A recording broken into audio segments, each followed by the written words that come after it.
बिस्मिल्लाहिर्रहमानिर्रहीम। अस्सलाम वालेकुम डियर स्टूडेंट्स, मैं हूं अबरार और आप देख रहे हैं मेरा चैनल दी न्यूरोटेक लेक्चर्स। आज हम क्लास 9 से फर्स्ट चैप्टर को डिस्कस करेंगे जिसका नाम है इंट्रोडक्शन टू बायोलॉजी। ओके, सो पढ़ते हैं कि बायोलॉजी क्या है। Biology is the branch of natural science. Biology natural science की एक ब्रांच है जिसके अंदर हम लिविंग ऑर्गेनिजम्स के बारे में पढ़ते हैं और उसके साथ साथ it provides knowledge about living organisms. Biology के अंदर हम लिविंग ऑर्गेनिजम्स के बारे में एक इल्म हासिल करते हैं, यानी जो भी लिविंग ऑर्गेनिजम्स होते हैं वो एक दूसरे से डिफर करते हैं। किस बुनियाद पर? शेप, साइज और कंपोजिशन के बुनियाद पर, यानी उनका जो शेप है या उनकी जो साइज है या वो किस तरह से बने हुए हैं, यानी ओवरऑल उनकी जो कंपोजिशन है, इसके बुनियाद पर जो भी लिविंग ऑर्गेनिजम्स होते हैं वो एक दूसरे से फ़र्क रखते हैं। तो ये जो फ़र्क है वो भी हमें बायोलॉजी के अंदर ही मालूम होता है। और उसके बाद the word biology comes from Greek language. तो वर्ड बायोलॉजी जो है वो ग्रीक यानी यूनानी लैंग्वेज से लिया गया है। एक वर्ड है बायोस जिसकी मीनिंग है लाइव यानी जिंदा, या लाइफ भी कहते हैं यानी जिंदगी। और दूसरा जो वर्ड है दैट इज़ दी लोगोस जिसकी मीनिंग है थॉट और रीजनिंग और स्टडी। यानी सिंपली बायोलॉजी क्या है? It is study of life, यानी ज़िंदगी या जिंदा चीज़ों के बारे में पढ़ना, हम उसी को ही बायोलॉजी कहते हैं। सो हमारे अर्थ पर बहुत सारे लिविंग ऑर्गेनिजम्स मौजूद हैं और जो भी लिविंग ऑर्गेनिजम्स हैं वो एक दूसरे से डिफरेंट हैं साइज, कंपोजिशन और शेप के लिहाज से। सो ओवरऑल ये जो भी लिविंग ऑर्गेनिजम्स हैं इनके बारे में हम जब स्टडी करें दैट इज़ दी बायोलॉजी। अब उसके बाद एक सवाल है कि लाइफ क्या है, what is life. So simply life को हम प्रॉपरली डिफाइन नहीं कर सकते, but based on life processes it can be identified. पर लाइफ के कुछ प्रोसेसेस हैं, अगर वो प्रोसेसेस किसी भी चीज़ में मौजूद होंगे तो हम उसको जिंदा चीज़ कंसिडर करेंगे, यानी लिविंग ऑर्गेनिज्म कहेंगे। अगर वो प्रॉपर्टीज मौजूद नहीं होंगी तो हम उस चीज़ को नॉन लिविंग कहेंगे। सो जो प्रॉपर्टीज हैं उनमें से सबसे पहले है डाइजेशन। सो डाइजेशन एक ऐसा प्रोसेस है जिसके अंदर जो लार्ज फूड मॉलिक्यूल्स होते हैं वो ब्रेक होते हैं स्मॉल फूड मॉलिक्यूल्स में। So simply the digestion is a process in which organisms break down the food. और ये जो प्रोसेस होता है ये एक सिस्टम की मदद से होता है जिसको हम डाइजेस्टिव सिस्टम कहते हैं। और ये जो डाइजेस्टिव सिस्टम है जो एडवांस्ड एनिमल्स होते हैं या ऑर्गेनिजम्स होते हैं उनके अंदर फुली डेवलप होता है, पर जो छोटे से लिविंग ऑर्गेनिजम्स होते हैं या जो लेस एडवांस्ड होते हैं तो उनमें ये इतना डेवलप नहीं हुआ होता। उसके बाद है रेस्पिरेशन। रेस्पिरेशन को हम ऐसे डिफाइन करते हैं कि एक्ट और प्रोसेस ऑफ ब्रीदिंग। अब यहाँ पर थोड़ा सा डिफरेंस है ब्रीदिंग और रेस्पिरेशन में। ब्रीदिंग को हम ऐसे डिफाइन करते हैं कि इनहेलिंग द ऑक्सीजन, यानी जो ऑक्सीजन है एटमॉस्फेयर से उसको इनहेल करना, सांस लेना, और एक्सहेलिंग द कार्बन डाइऑक्साइड और कार्बन डाइऑक्साइड को खारिज कर देना, इसी प्रोसेस को हम ब्रीथिंग कहते हैं। और जो रिस्पायरेशन है हम उसको ऐसे डिफाइन करते हैं कि a process by which cells use oxygen to break down the sugar, यानी एक ऐसा प्रोसेस जहां पर जो सेल्स हैं वो ऑक्सीजन को यूटिलाइज करके ग्लूकोज यानी शुगर को ब्रेक करें और उससे एनर्जी मिले। और उसके साथ साथ जब ये ग्लूकोज मॉलिक्यूल ब्रेक होता है तो कार्बन डाइऑक्साइड और वाटर मॉलिक्यूल भी रिलीज होते हैं। ओके, सो इसी प्रोसेस को हम रेस्पिरेशन या सिंपली सेल्यूलर रेस्पिरेशन भी कहते हैं। और उसके बाद है मेटाबॉलिज्म। मेटाबॉलिज्म को हम ऐसे डिफाइन करते हैं कि ये एक केमिकल रिएक्शंस का सेट है जो कि लाइफ के लिए सस्टेनिंग है, यानी जो भी लिविंग ऑर्गेनिजम्स होते हैं उनके अंदर कुछ केमिकल रिएक्शंस होते रहते हैं जिनके मदद से वो जो लिविंग ऑर्गेनिज्म है वो अपने लाइफ प्रोसेसेस को सरंजाम देता है। जो मेटाबॉलिज्म या मेटाबॉलिक रिएक्शंस ये जो है ये कॉम्बिनेशन है फर्दर एनाबोलिज्म या एनाबोलिक रिएक्शन और कैटाबोलिज्म या कैटाबोलिक रिएक्शंस का। ओके, एनाबोलिज्म क्या है? Simply it is the production of molecules, यानी मिसाल के तौर पे यहाँ पर ग्लूकोज एक मॉलिक्यूल है वो प्रोड्यूस हो रहा है। जब मॉलिक्यूल्स प्रोड्यूस हों तो हम तब कहेंगे कि ये एनाबोलिक रिएक्शंस हैं या सिंपली हम उनको एनाबोलिज्म कहेंगे।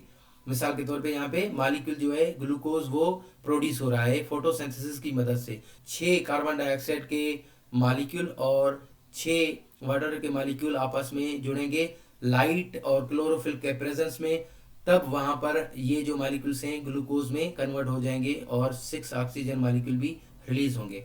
Okay, simply anabolism is the production of molecules. और उसके बाद है केटाबोलिज्म, यानी केटाबोलिज्म में क्या होता है कि जो मॉलिक्यूल्स होते हैं वो ब्रेक होते हैं। मिसाल के तौर पे ब्रेक डाउन ऑफ ग्लूकोज, यहाँ पर देखें ग्लूकोज जो मॉलिक्यूल है वो ब्रेक हो रहा है कार्बन डाइऑक्साइड और वाटर में, और उसके साथ साथ एनर्जी भी रिलीज हो रही है। So this is called the catabolic reaction और केटाबोलिज्म। जो मेटाबोलिज्म है ये सिंपली कॉम्बिनेशन है एनाबोलिज्म और केटाबोलिज्म की। उसके बाद है मूवमेंट। सो मूवमेंट को हम ऐसे डिफाइन करते हैं कि एक्ट ऑफ मूविंग, जो भी लिविंग ऑर्गेनिजम्स हैं वो मूव करते हैं, यानी उनके जो बॉडी पार्ट्स हैं वो मूव करते हैं।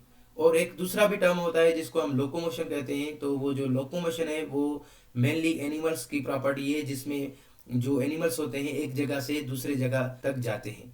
ओके, उसके बाद है ग्रोथ। सो ग्रोथ क्या है? It's the process of increasing size. मिसाल के तौर पे यहाँ पर ये एक सीड है, जैसे ये ग्रो करेगा तो इसकी जो साइज है वो इंक्रीज होती जाएगी। सो जो भी लिविंग ऑर्गेनिजम्स होते हैं उनमें ये ग्रोथ की प्रॉपर्टी होती है। ओके, उसके बाद है डेवलपमेंट। अब डेवलपमेंट क्या है? It is a progressive changes in size, shape and functions during the life of an organism.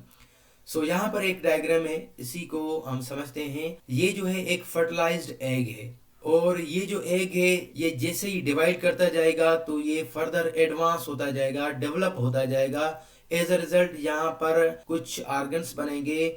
ठीक है, यानी सिंपली डेवलपमेंट एक ऐसा प्रोसेस है जहाँ पर जो ऑर्गेनिजम्स होते हैं उनमें चेंजेस आती हैं, उनके साइज में, शेप और फंक्शंस वगैरह उनमें जो है बनते हैं। सो इसी प्रोसेस को हम डेवलपमेंट कहते हैं, और जो डेवलपमेंट है वो जो भी लिविंग ऑर्गेनिजम्स होते हैं उनके अंदर मौजूद होती है। ओके, और उसके बाद है एक्सक्रीशन। सो एक्सक्रीशन एक ऐसा प्रोसेस है जिसके अंदर जो लिविंग ऑर्गेनिजम्स हैं वेस्ट प्रोडक्ट को खारिज कर देते हैं, क्योंकि जो भी लिविंग ऑर्गेनिजम्स होते हैं उनके बॉडी के अंदर ये वेस्ट बनता है।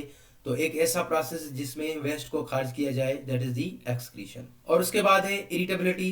इरिटेबिलिटी क्या है? ये एक ऐसा प्रोसेस है जहां पर जो लिविंग ऑर्गेनिजम्स होते हैं वो एनवायरमेंटल फैक्टर्स या एनवायरमेंटल कंडीशंस को रेस्पॉन्ड करते हैं। सो इसी प्रोसेस को हम इरिटेबिलिटी कहते हैं। मिसाल के तौर पे यहाँ पर ये एक टच मी नॉट प्लांट का एक लीफ है, जैसे ही इस लीफ को टच किया जाता है तो ये जो लीफ है रिस्पॉन्स देता है, एज अ रिजल्ट ये लीफ क्लोज हो जाता है। So simply that is the irritability. और उसके बाद है रिप्रोडक्शन। रिप्रोडक्शन एक ऐसा प्रोसेस है जहां पर जो भी लिविंग ऑर्गेनिजम्स होते हैं अपनी ऑफस्प्रिंग पैदा करते हैं, और इसी प्रोसेस को हम रिप्रोडक्शन कहते हैं। मिसाल के तौर पे यहाँ पर ये एक एग है, एक सेल है जो कि फीमेल से डोनेट होती है, और उसके बाद है स्पर्म सेल जो कि मेल डोनेट करता है। जैसे ही ये फर्टिलाइज होंगे तो उसके बाद आफ्टर द 9 मंथ्स एक बेबी पैदा होगा। यानी ये एक ऐसा प्रोसेस है जहां पर लिविंग ऑर्गेनिजम्स रिप्रोड्यूस करते हैं और अपनी जो है ऑफस्प्रिंग या प्रोजेनी पैदा करते हैं। ओके, सो ये ओवरऑल जो भी प्रॉपर्टीज हैं लिविंग ऑर्गेनिजम्स में मौजूद होती हैं, इन्हीं प्रॉपर्टीज के बेसिस पर हम लिविंग और नॉन लिविंग चीजों को डिफरेंशिएट कर सकते हैं। After that we are going to discuss the divisions of biology, यानी बायोलॉजी की तकसीम। सो सिंपली जो बायोलॉजी है उसको 3 डिविजन्स में डिवाइड किया गया है। सबसे पहले जो है जूलॉजी। ओके, सबसे पहले है जूलॉजी। सो जूलॉजी जो वर्ड है वो ग्रीक वर्ड से बना हुआ है, जून यानी जिसकी मीनिंग है एनिमल्स, और लॉजी यानी स्टडी या knowledge. Okay, so zoology is the study of animals, यानी जब हम एनिमल्स के बारे में स्टडी करें तब उसी को हम जूलॉजी में पढ़ेंगे। और उसके बाद है बॉटनी।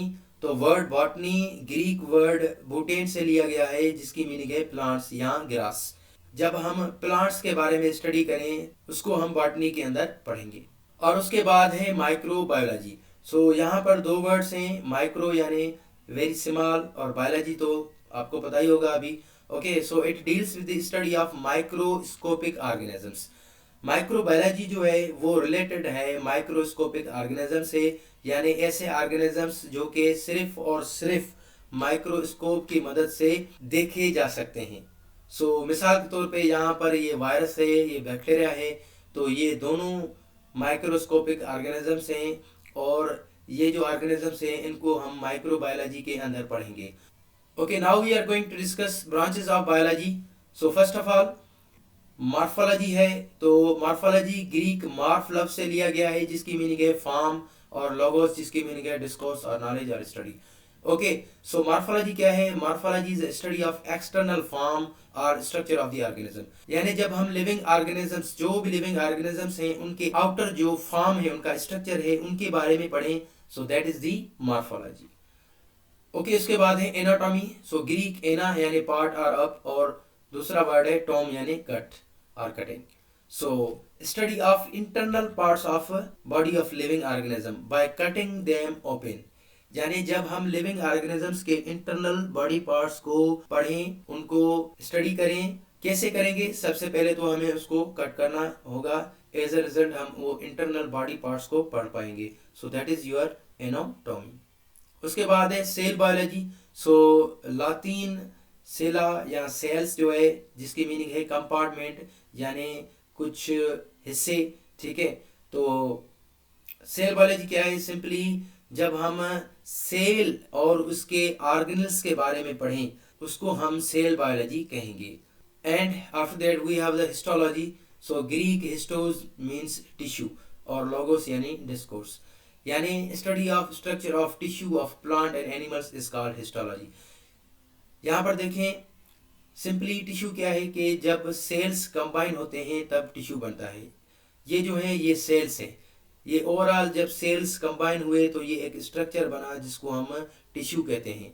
जब टिश्यूज के बारे में पढ़ें तब उसको हम हिस्टोलॉजी कहते हैं। और प्लांट और जो एनिमल हैं उनके टिश्यूज डिफरेंट होते हैं। उसके बाद है फिजियोलॉजी। सो ग्रीक फिजिस मीन्स नेचर, और लोगोस यानी डिस्कोर्स।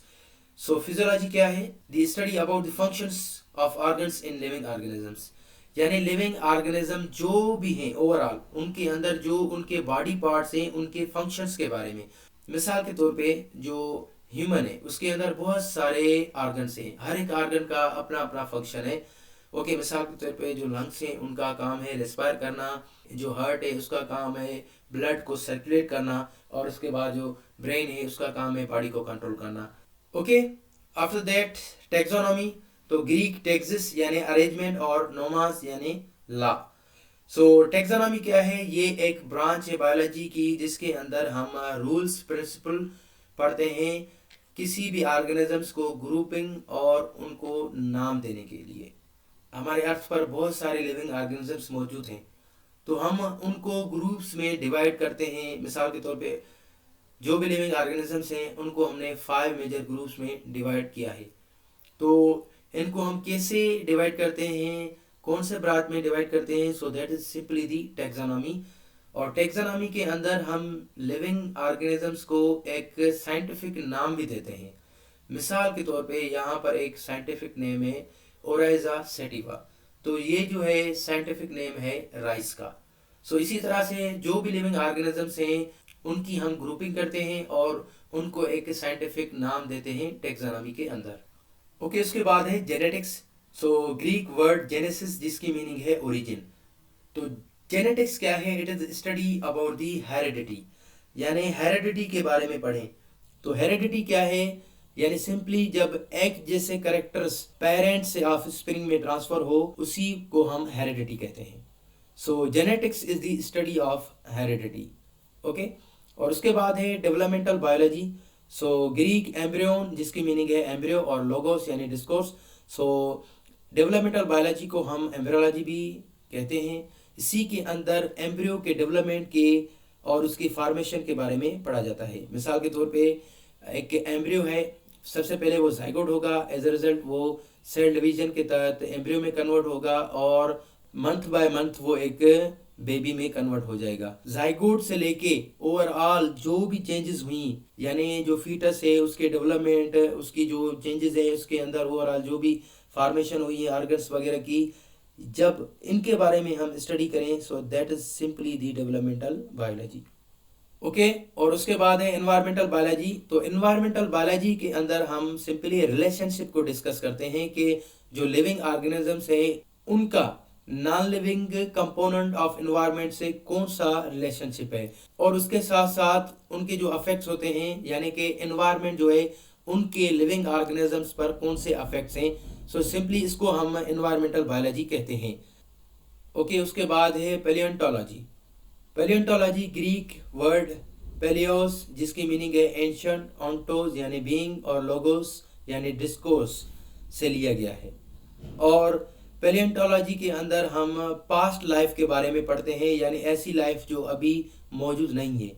सिंपली ऐसे ऑर्गेनिजम्स जो पहले ज़माने में मौजूद थे और वो उस ज़माने में किसी फैक्टर्स की वजह से ख़त्म हो गए और आज हमें उनके फॉसिल्स मिल रहे हैं। यानी फॉसिल्स क्या हैं? सिंपली उनके रिमेन्स हमें आज मिलते हैं और उनके रिमेन्स पर हम स्टडी करते हैं, उनकी एज वगैरह मालूम करते हैं, या उनका जो स्ट्रक्चर है, फॉर्म है, उसके बारे में हम स्टडी करते हैं पैलियोंटोलॉजी के अंदर। और उसके बाद है बायोटेक्नोलॉजी।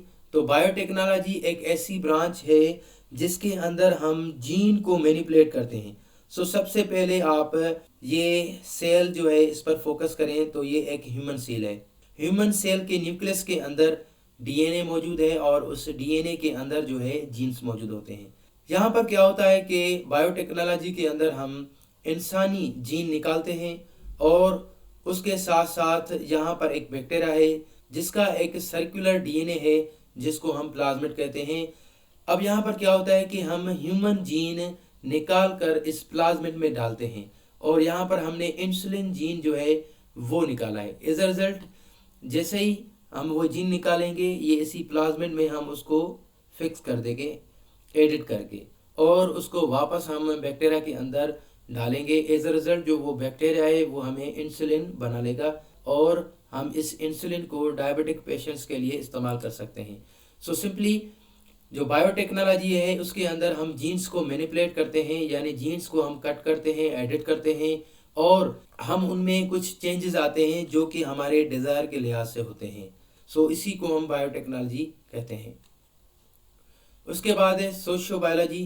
तो वर्ड सोशियोबायोलॉजी लातीन सोशियर से लिया गया है जिसकी मीनिंग है एसोसिएट। जब हम लिविंग ऑर्गेनिजम्स यानी जो भी लिविंग ऑर्गेनिजम्स हैं उनके सोशल बिहेवियर के बारे में पढ़ते हैं, उसी को हम सोशियोबायोलॉजी कहते हैं। और उसके साथ साथ इंटरेक्शन अमंग देमसेल्फ या बिटवीन देमसेल्व्स, और उसके साथ साथ इंटरेक्शन जो है उनका आपस में कौन सा है। मिसाल के तौर पे कुछ ऐसे ऑर्गेनिजम्स होते हैं जो कि आपस में प्रीडेशन करते हैं, कुछ ऐसे ऑर्गेनिजम्स होते हैं जो आपस में मिलजुल के रहते हैं। सो सिंपली उनके बिहेवियर के बारे में जब हम पढ़ते हैं तो उसको हम सोशियोबायोलॉजी कहते हैं। ओके, उसके बाद है फार्माकोलॉजी। तो फार्माकोलॉजी ग्रीक वर्ड फार्माकोन से लिया गया है जिसकी मीनिंग है ड्रग।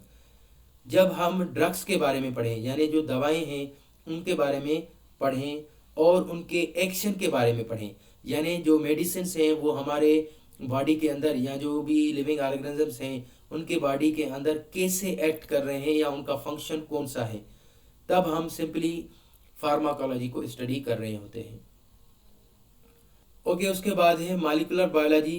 तो मॉलिक्यूलर बायोलॉजी क्या है? It is the study of organic molecules, यानी ऐसे मॉलिक्यूल्स जिनके अंदर कार्बन और हाइड्रोजन की बॉन्डिंग मौजूद होती है उनको हम ऑर्गेनिक मॉलिक्यूल्स कहते हैं।